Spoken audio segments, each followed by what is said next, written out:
Bom dia, alunos. Hoje nós vamos começar a quinta e última unidade, né, do nosso curso, que vai tratar da intertextualidade da metalinguagem.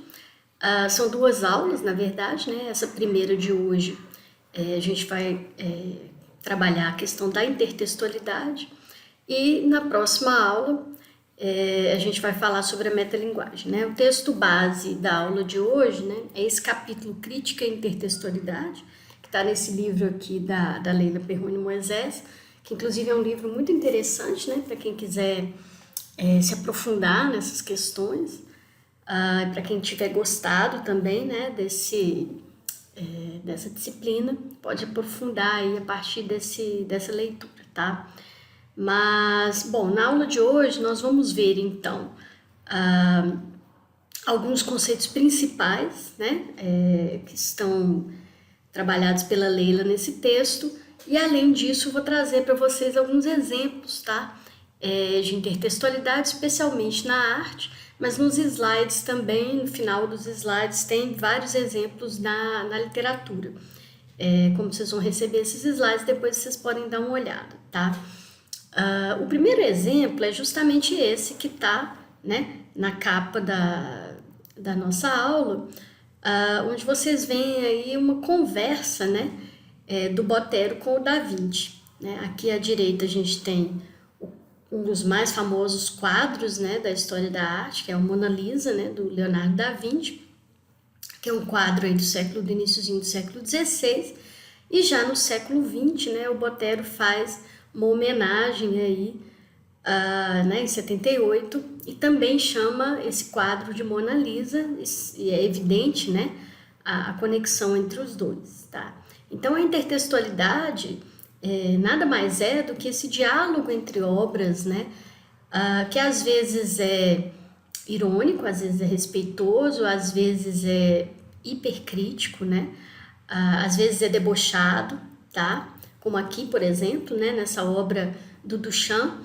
que também, né, faz uma homenagem à Mona Lisa, mas já é uma homenagem debochada, né, já brincando também, né, com a questão da pichação, então já levanta aí outras questões, né, para o universo da arte.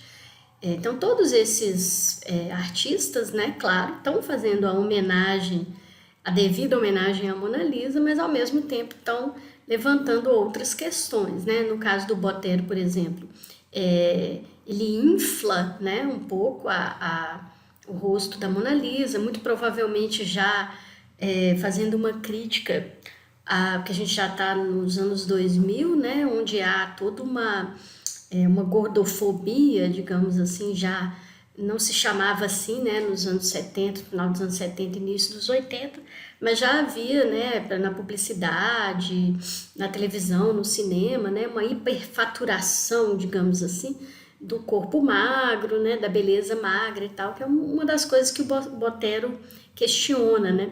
A beleza, né, no Renascimento, como vocês estão vendo aqui na Mona Lisa, era uma beleza mais rechonchuda, mais saudável, digamos assim. Não é muito o caso da Mona Lisa especificamente, mas vocês veem que não é uma mulher magérrima, né?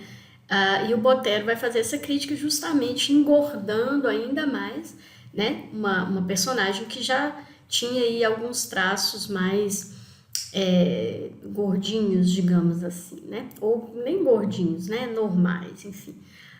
Então há toda uma crítica aí a essa questão, né? O que seria o normal, o que seria o peso normal, o que seria a beleza feminina, etc e tal, né? Sem falar em várias outras coisas, né, que o Botero está trabalhando aqui.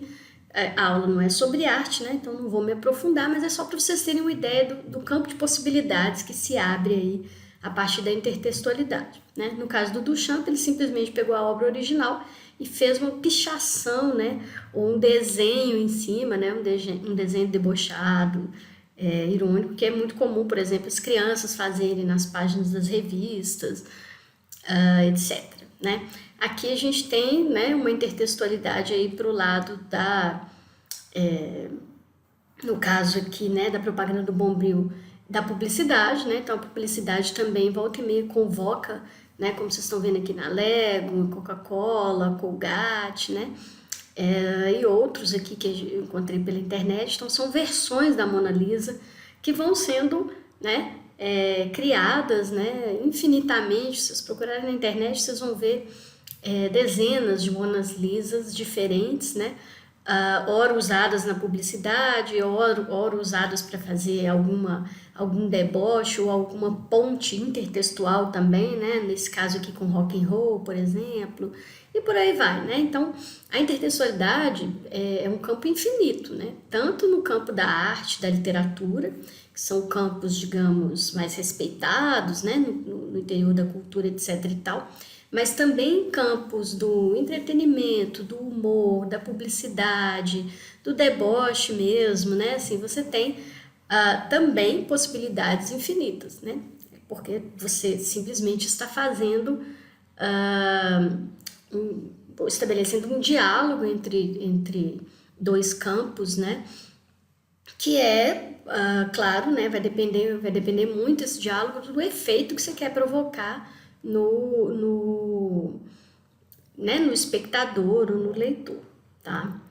Essa aqui também, né, é uma intertextualidade bastante irônica, né, já para quem assistiu Harry Potter, né, esse ator que inclusive já morreu, se não me engano, que fazia o Severus, né, ele, né, tá aqui misturado, né, ou transformado em Mona Lisa, com todo o seu mau humor, né, que também, claro, tem, digamos, bastante conexão, né, com esse rosto enigmático da Mona Lisa e tal. Então, né, só para vocês verem alguns exemplos aí do campo de possibilidades que se abre, isso a partir de uma única obra, né? A gente vai ver ao longo dessa aula mais alguns outros, né? Então, por aí, né, já dá para ficar claro, digamos assim, que não há textos que são absolutamente originais, né, isolados dos outros ou do seu contexto sociopolítico, econômico, cultural, histórico, etc. Por quê? Todo texto, de certa forma, foi inspirado em outros textos, foi construído a partir de outros textos, ou se não, textos propriamente literários, né, ou textos escritos.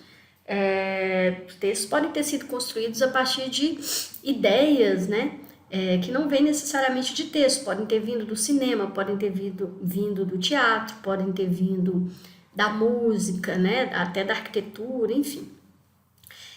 Aí já dá para a gente entender um pouco essa citação da Kristeva, né, que diz que todo texto se constrói como um mosaico de citações, né, porque ele absorve e transforma uma multiplicidade de outros textos que foram justamente aqueles textos que o autor leu, né, e absorveu e experimentou ao longo de toda uma vida. Então, quando um poeta, né, por exemplo, está compondo um poema, tudo aquilo que ele viveu, que ele experimentou, que ele sofreu, né, que ele leu, que ele assistiu, que ele ouviu, os lugares para os quais ele viajou, né, as pessoas que ele conheceu, vocês podem tomar todas essas coisas como textos, né, como fontes de informação que vão compor ali o intelecto dele, a emoção dele, a psique dele, a vida dele, enfim, e vão permitir que ele crie um determinado texto que, no fundo, é filho, né, ou é fruto de todo esse mosaico de, vamos chamar de experiências, né, mais ou menos artísticas, mais ou menos literárias, experiências cinematográficas, né, experiências de vida mesmo, ou da publicidade, enfim, todas as experiências que esse autor viveu, né, cria esse mosaico de citações.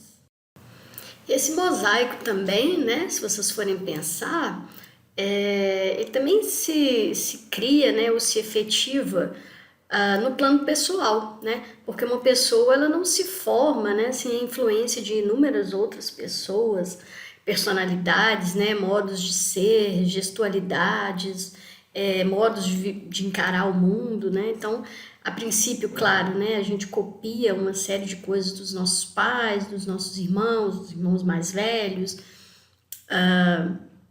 Depois, né, quando a gente vai para a escola, a gente imita e copia uma série de gestos dos professores, dos colegas, né, mesmo dos vizinhos, enfim. A pessoa, né, cada personalidade, ela é construída ou é tecida, né, a partir dessas múltiplas personalidades que a gente vai encontrando ao longo da vida, né? Claro que ao longo do tempo a nossa personalidade vai ficando um pouco mais afinada, mais finalizada, digamos assim, mas se a pessoa é aberta, né, a novas experiências, a novos contatos, ela é aberta à mudança, qualquer tipo de contato com outras pessoas pode fazer com que essa pessoa se modifique, né? E acaba que isso acontece mesmo com as pessoas mais rígidas, né? Porque à medida que ela convive, por exemplo, com pessoas que pensam diferente, né? Ou que acreditam em coisas que ela não acredita, ou que apresentam para essa pessoa ideias novas, né? Ela pode realmente mudar de ideia sobre uma série de coisas, perder ou ganhar preconceitos e por aí vai, né? Tudo isso porque nós vivemos em sociedade, evidentemente, então não existe um ser humano que seja humano sendo isolado, né? Se ele for isolado completamente dos outros seres humanos, ele vai muito provavelmente se aproximar da vida selvagem, né? Tem até um filme que fala sobre isso, agora eu não me lembro exatamente do nome, mas conta exatamente uma história real, né? De um ser humano que se perdeu, de uma criança que se perdeu numa floresta e viveu anos isolado, né? Depois ele volta para a civilização e ele é, né, um bicho selvagem. Claro que aos poucos ele vai, à medida que ele entra, né, em contato com outras pessoas, ele vai se reumanizando de novo. Então, assim como na vida humana, né, a gente está o tempo inteiro em contato com outras pessoas, né, também não há textos isolados, né, como eu falei antes, porque nada se cria de forma isolada, de forma independente, né? A gente pode até pensar que sim, ou que aquela obra é absolutamente original, mas normalmente ela vem de alguma ideia ou de alguma coisa que aquele que criou aquilo viu, né? Como um unicórnio, por exemplo, né? Um unicórnio é filho de um cavalo, né? Com um rinoceronte, né? Ou um bicho que tem um chifre só. Então você mistura as duas coisas, ainda um pássaro, né? Porque ele voa, né? Enfim. Então, mesmo os discursos, né, como vocês viram no texto, ele também, né, contém uma série de falas, de concepções e posturas de outros discursos que a gente ouviu antes, né? Então, a nossa fala é sempre relativa, né, em relação a uma série de outros discursos que vieram antes. Ela tem a ver também, evidentemente, com o contexto em que ela é emitida, né? Então, de alguma forma, é como se tudo, né, fosse atravessado em maior ou menor grau pela intertextualidade. Agora, existe, né, uma intertextualidade que às vezes é inconsciente, que às vezes não é deliberada, né, mas quando ela é muito evidente, como nesse caso aqui, por exemplo, né, de um artista que fez uma performance, essa aqui da direita, né, ela fez uma performance a partir daquela obra do Duchamp que a gente viu aqui, né? Então, o Duchamp alterou a obra da Mona Lisa e essa artista fez uma performance, né? Estão vendo que é a Mona Lisa com o bigode e o cavanhaque que o Duchamp colocou na Mona Lisa. Então, é uma cópia da cópia, uma brincadeira, né? A partir de uma outra brincadeira, né? Então, você tem aí, claro, uma intertextualidade muito evidente, né? Declarada, muito nítida, né, no plano da obra. Nem sempre ela é assim, né? E nem sempre é assim, né?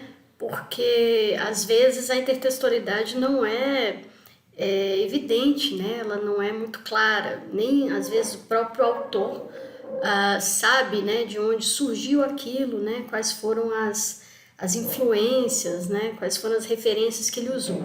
Quando ele sabe, né, normalmente ele faz a devida homenagem, né, destaca isso para o leitor, mas às vezes é realmente uma influência inconsciente, né?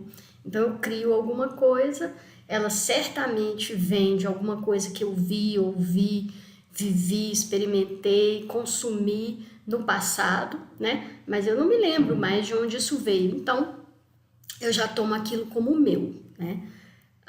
É interessante também, né, pensar que esse conceito, essa forma de criar, evidentemente não são novas, né?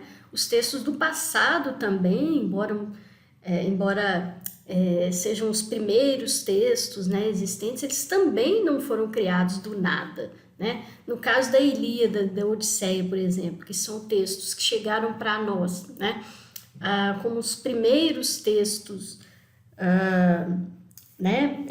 conhecidos, né, pela civilização humana.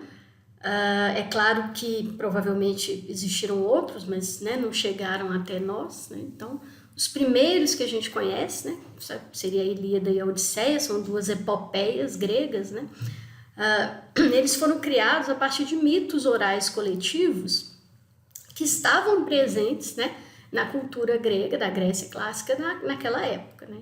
Então, histórias orais contadas, né, toda uma mitologia de deuses, né, de heróis, etc., né, e de seres também, né, como centauros, por exemplo, enfim, toda a mitologia grega que gerou aí todas essas histórias, né, múltiplas narrativas diferentes e tal, que eram contadas, né, oralmente, milenarmente, né, geração após geração.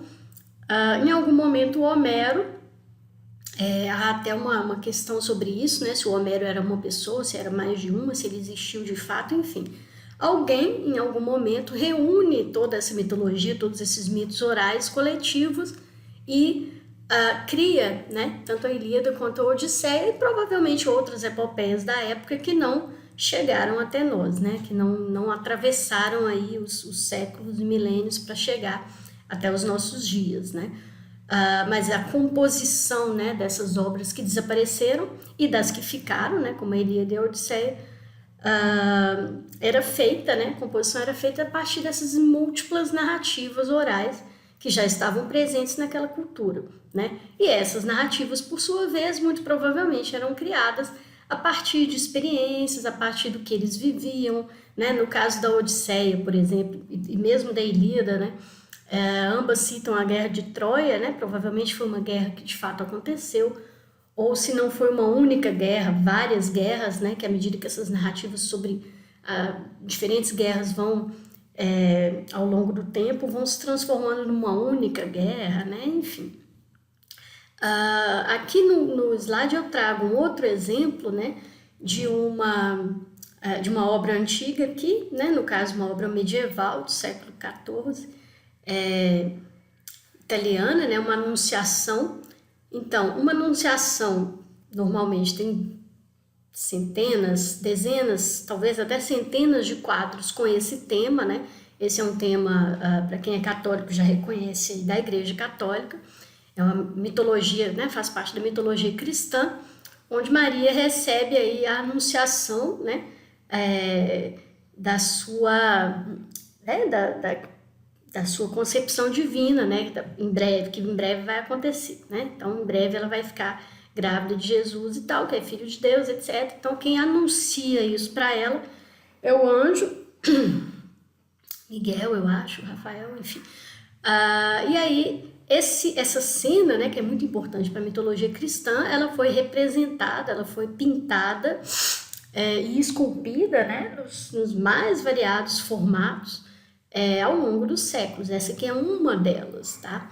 E é uma relativamente famosa, né, que foi anos depois, né, séculos depois, transportada para essa obra, né, do Caro, que, por exemplo, que já é uma obra do século XX, né, no final do século XX, já quase do XXI, que se chama Variações de Dútil número 1, ou variações aí no caso, porque ele fez várias variações a partir desse quadro, né. Se vocês depois em casa, com cuidado, forem ver os slides, vocês vão ver vários elementos aqui que compõem o quadro, que estão presentes aqui, os personagens não, né, mas vários elementos do quadro, né, o arco, as perspectivas, né, estão presentes aqui nesse objeto, né, é um objeto de arte que, de certa forma, está fazendo uma homenagem a um objeto de arte muitíssimo antigo, né? Então, os textos e obras, né, do passado e do presente se comunicam, então,